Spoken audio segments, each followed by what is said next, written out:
we find Mara walking along a lakefront.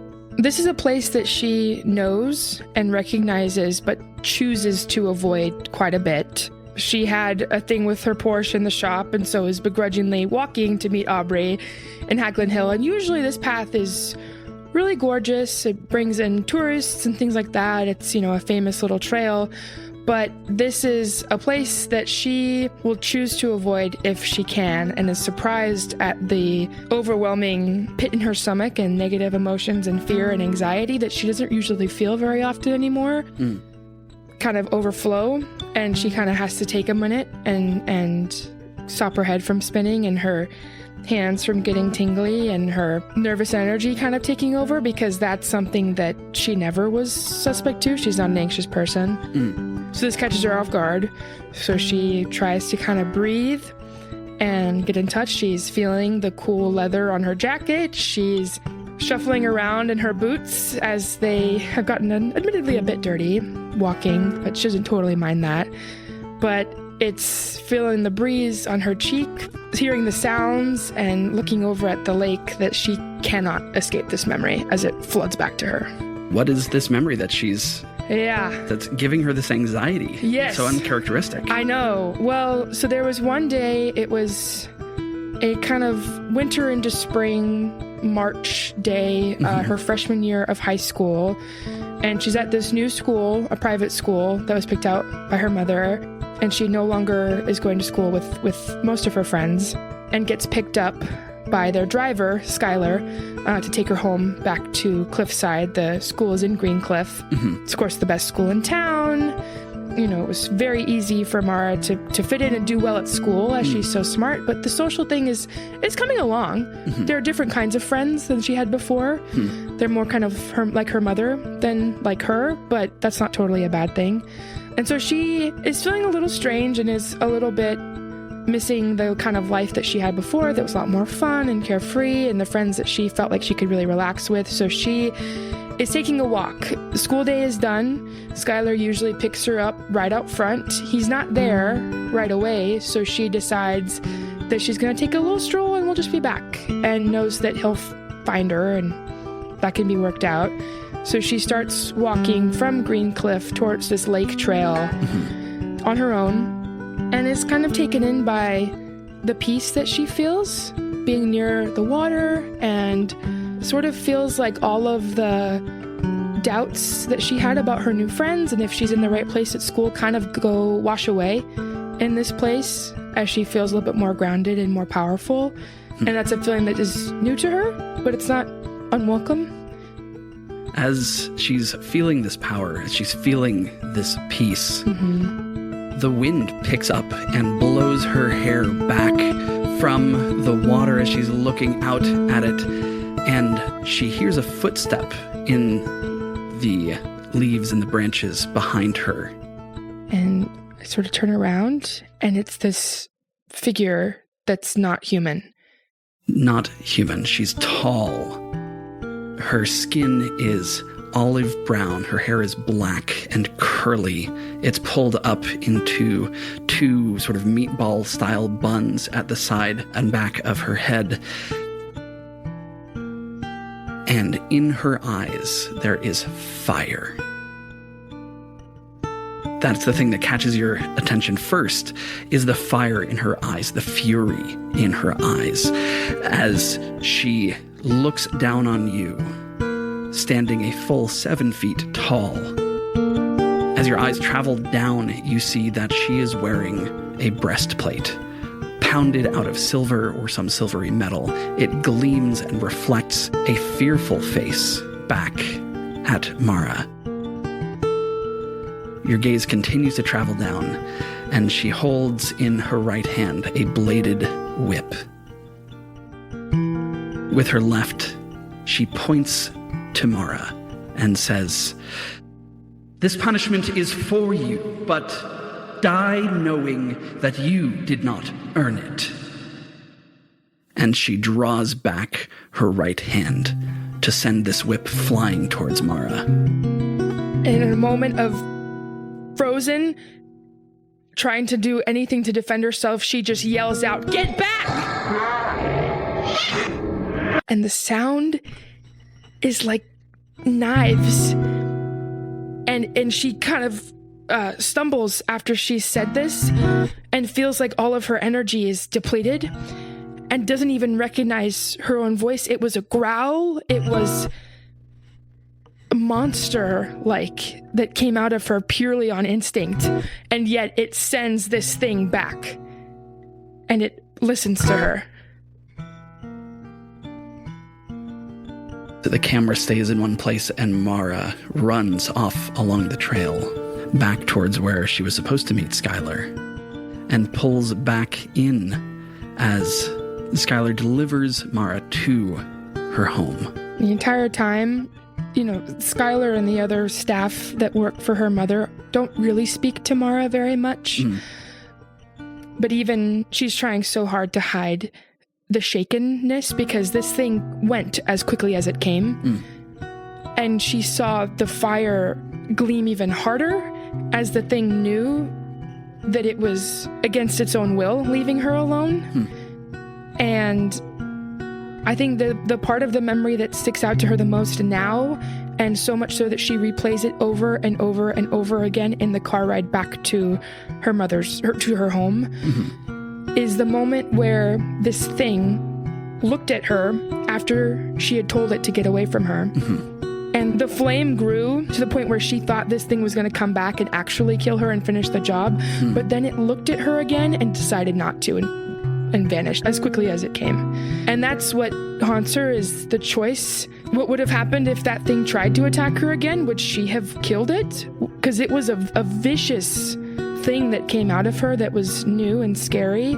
Or would Mara have been dead? And it was just this kind of choice that thing made, that it's almost like I had beaten her and she knew that, and that it was almost like this fear or this confirmation that something was happening and I wasn't going to know what it was. So Mara is at her home. It is a sprawling mansion, richly appointed. Yes. In every detail. Plush carpets, dark woods on the walls, fine art, some of it hundreds of years old, decorating this home. And it's not quite a Gothic mansion, but it is by no means warm. It's just stylized, it's chic, it is eternally in fashion. Unusually, your mother comes to find you. Dearest, I was concerned. Skylar said you were not where you were meant to be. Yes, Mother, I was taking a walk, but I made it back to him just fine. He knew where to find me. She's like avoiding eye contact. Melody, I always know when you try to deceive me. She grimaces at the use of her full name. Okay.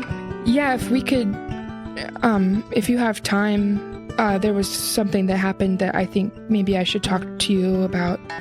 She sits down, keeping her back upright as she perches. She cocks her head to the side and looks at Mara with the closest thing that sympathy Mara has seen. Tell me, dear. Actually, Mother, I don't mean to be presumptuous, and I know it's not a place that I'm usually able to visit. I'd be a little worried about maybe some of the staff overhearing. Could we speak in your office? She stands up and walks towards the elevator. This is insane. She's never been at... She's never... there was something... Mara knows that this is something different. There's just this innate feeling. She doesn't know what. But this is a conversation that reminds her a bit of the one that they had about Aubrey. And in that conversation, it was one that her mother wanted to be private. And so she's hoping that this can be handled the best way, because at this point she's thinking she has done something horribly wrong somehow. And so is remembering that conversation, and that was maybe one of the other 2 times in her life that she's gotten to go in her mother's office. Your mother, Kat, leads you down the long hallway towards her office. Portraits of the rest of your family lining the walls, the thick carpets eating the sound of every footstep so that you walk in silence to this place. She opens the door to her office. She takes the seat behind her desk where everything is arranged perfectly, everything in its place, and she gestures to the seat across from the desk, the one that sits a little bit lower than hers, the one that sits with its back to the door, so you always feel a little uneasy, and sits with its back also to the mantle and the fireplace that are set in the same wall as the door, where there are art pieces, where there is a net that is hung with bits of abalone shell and lead weights. This is an old piece. She pours herself a glass of water and leans back in her chair waiting for Mara to speak. I don't really know where to start, and I think this might have something to do with what you said about the world being a bit larger than I may have been conditioned to learn at the schools here in town. I was walking, and only because it wasn't just a period of adjustment at school and getting used to everyone. My grades are perfect, I promise. She just raises an eyebrow. Yeah.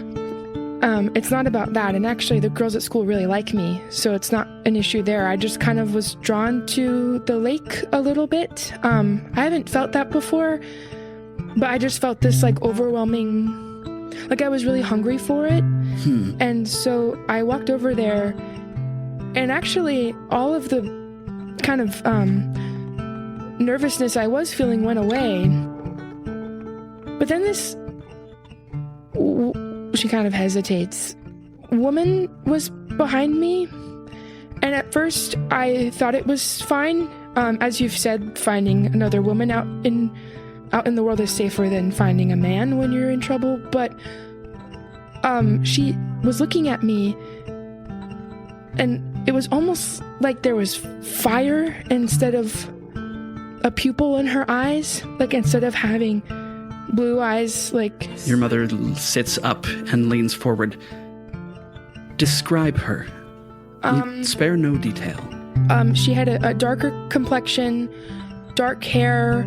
She was wearing like this silver, almost like a medieval sort of thing on her chest, and she was so tall, like the tallest person I've ever seen, let alone tallest woman I've seen. And she said something to me that was really strange. Go on.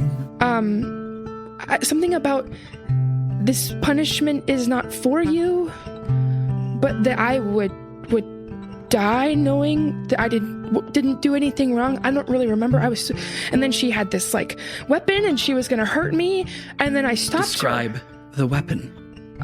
It was almost like if a whip had blades on it. Megara found you. Megara found you, and you lived.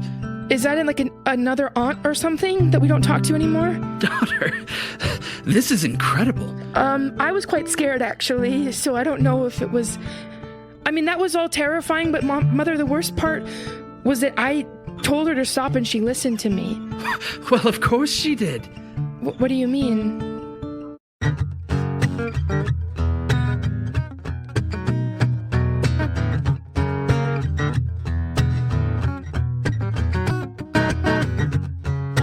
In this world, few people have a choice. The number gets smaller, daughter, when they hear our voice. The world is wide and darker than you know.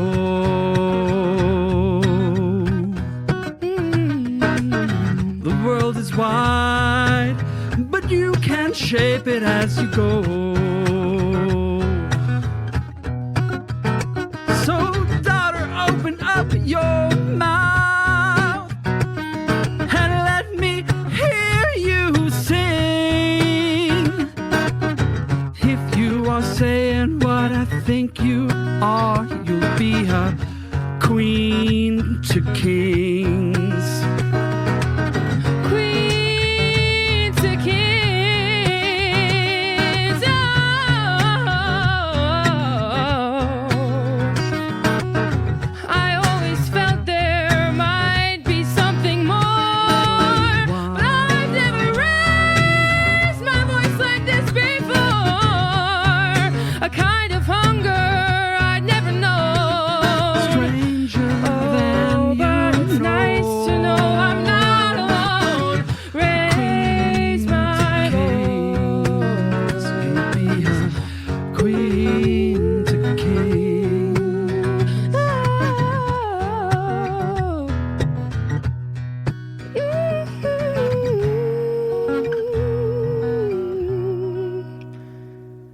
you saying that this is something that I've always had with me and you didn't tell me about? Because it felt like there was like this monster and it was exciting, but I also felt guilty. But like it was this thing where I was scared and then suddenly she was scared of me, and that was the worst feeling, Mother. But it felt good, and I don't know what to do with that. There were more of us then, but even so, it was our way that we each had to discover our powers. We each had to learn how to control them, to control others, and to not be eaten by our own hunger. Does this have anything to do with why we don't really see family much? Or why you speak so highly of all your sisters, yet I've never known them, let alone she falters before trying to bring up her father. This is a joyous day, and I would give you a boon. Any question. Just one, I will answer. She's kind of goes through her mind as she knows that her mother recognized this creature and she could ask about that. She could ask about what this hunger was and learning more about it, but she feels that that would not be a good way to spend this incredible opportunity, because this is a level of pride that she's seen in glimpses from her mother before, but she's gotten used to now that Mara has aced every class, wins everything she tries to do. So she settles and looks her mother in the eye. Who is my father?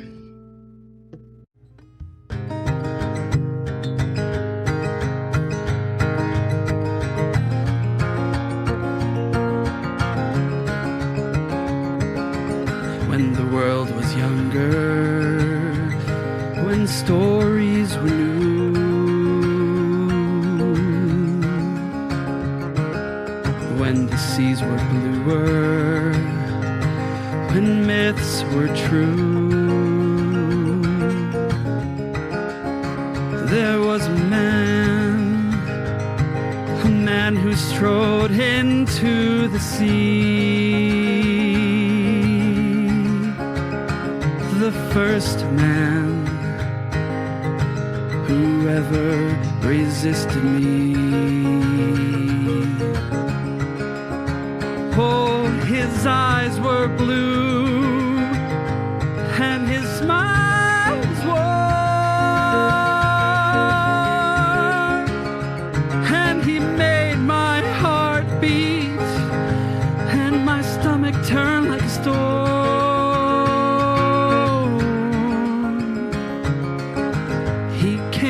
Skimming across the waves like a fish. Oh, and I knew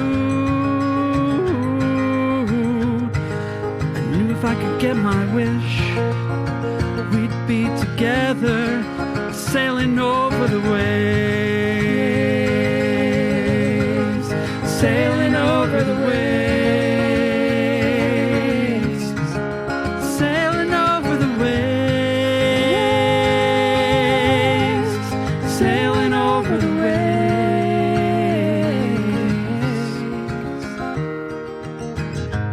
Brought him home to meet my sisters, and it caused a stir.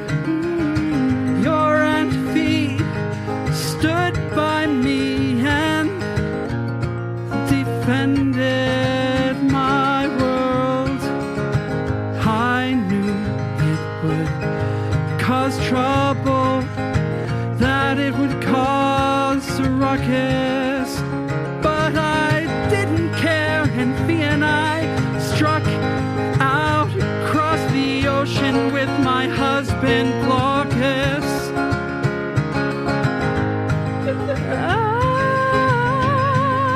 Over the waves, over the waves, over the waves.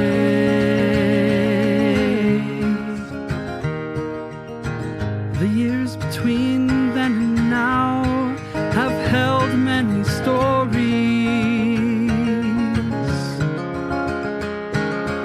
few of them had him. He went off to find glory, or something I've never understood. Then he came back, and so did the storm, and then you were born. Across the waves from our family's home.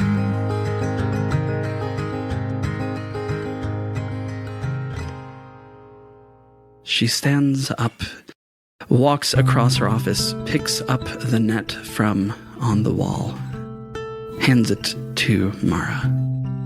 This and you are all I have of him now. Mother, will you promise me that you won't leave me alone to figure out what all of this means? There are aspects which you must discover for yourself. If I had been told, I would not have believed. But,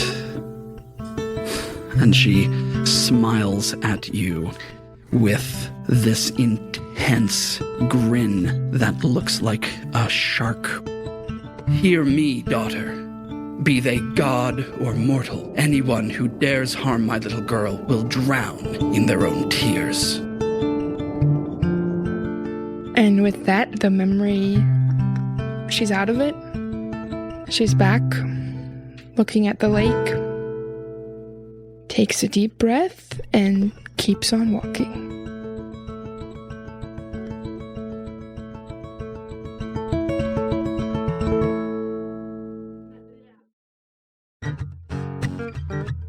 Mara Verteri was played by Lauren Drake. Find her on socials at La Drake. All the music for this episode was created live in the room by our incredible accompanist, Noah Samuels. Find him on Instagram at Samuels_Noah. And I'm Helix. You can find me and the cast of our show on our Discord. You can reach us on our socials at RPG Major on Instagram and Blue Sky. To support what we do, go to patreon.com/RPGMajor. We'll see you next time.